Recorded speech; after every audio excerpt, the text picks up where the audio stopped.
Sinamukele sinibingelele babukele beNewcastle TV igama nguSimphe ngokwamthethwa.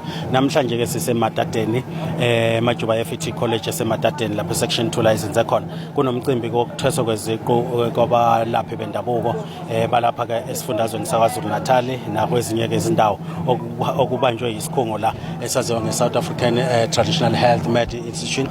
Isona ke singethele umcimbi sizokhuluma ke nabahlonishwa abaningi kakhulukazi la esifundazweni saKwaZulu Natal abaziwayo kwezolapha kanti isikhungo lesi siholwa uDokotela uShabalala.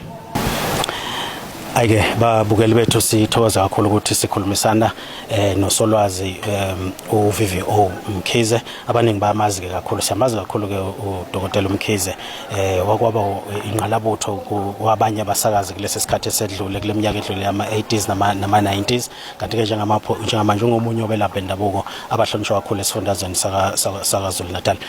Khabazela siyajabula kakhulu ukukhulumisana nawe siNewcastle TV. Ngibonga kakhulu baba ngithi futhi ngiyajabula ukuthi ngamukeleke namhlanje kulomcimbi omkhulu kangaka. Khabazela umcimbi wanamhlanje kuzo abelaphi bendabuko bazogqoka amajazi abo abagunyaza ukuthi ke manje sebesesigabeni esiphezulu so kwezokwelapha. Kubaluleke ngani ukuthi abalaphi bendabuko bafunde? Mntaka baba mhlambe nangaphandle kokuthi babe sesigabeni esiphezulu. Isikhathi esiphila kusona siphila kwi-21st century la kufanele manje ukuthi abelaphi baqeqesheke ngokwethongo nedlozi baphinde baqeqesheke futhi nasesikoleni.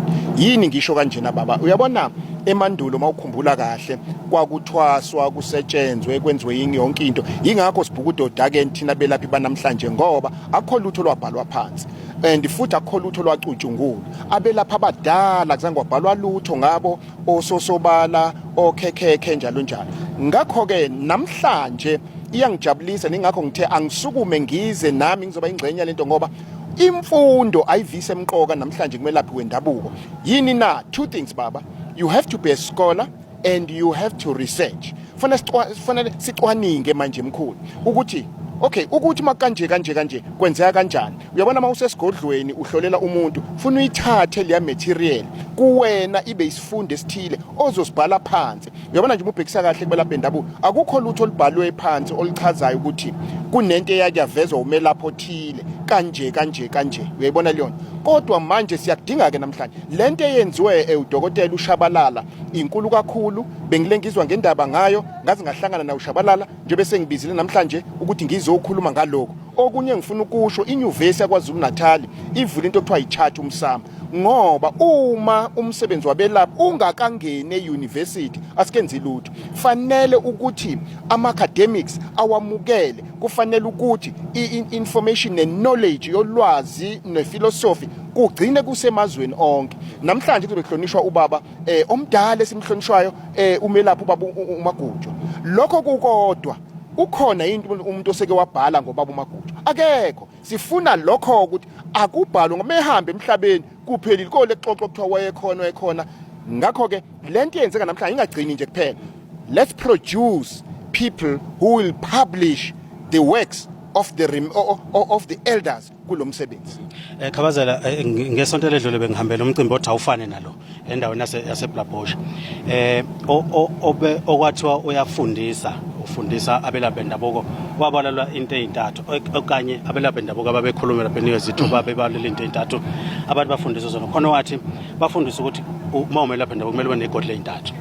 Kube isigodlo lesi sakhohlela khona abantu, kube isigodlo sakho semithi.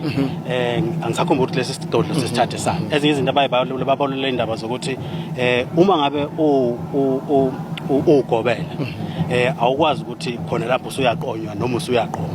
Lezo zinto ezifana nalezo zibaleka kangakanani ngoba yizo lezi eziphinde ibeke kabi abelaphi bendabuko. Angiqale ngibeke la.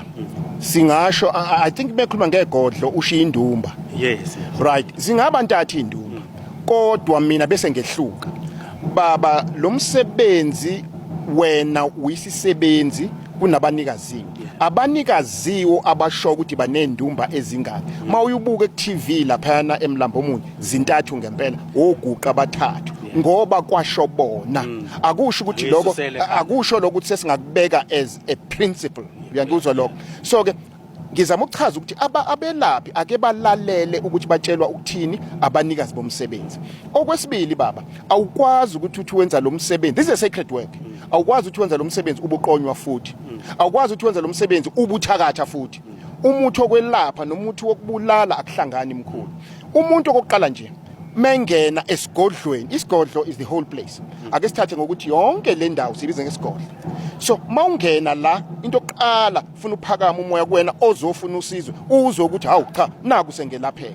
Yinto esemqoka ke leyo baba. Namhlanje sesinabantu abathi babelaphi mawuthi uyambuza ukuthi uthwase. Yabona khona into enhlanu ofuna ukuthi uzibuze umuntu ohlangana emgaqweni.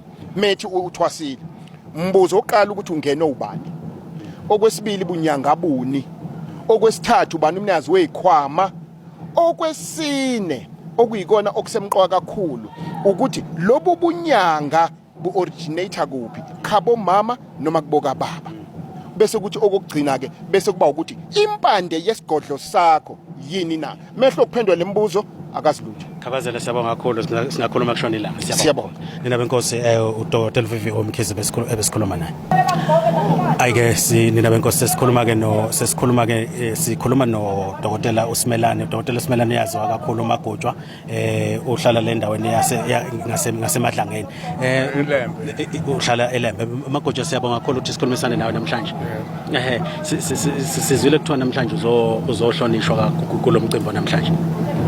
Ke ngiphakamisa nje ukubonga sengimdala kangaka.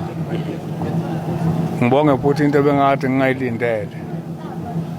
Ebekade nje ngazange ngilindele. Mina ke ngumagutshwa isibongo noma ngithi uSimelane isithakazelo uMagutshwa isithakazelo. Abaningi bambiza umagutshwa nje. Kodwa amagama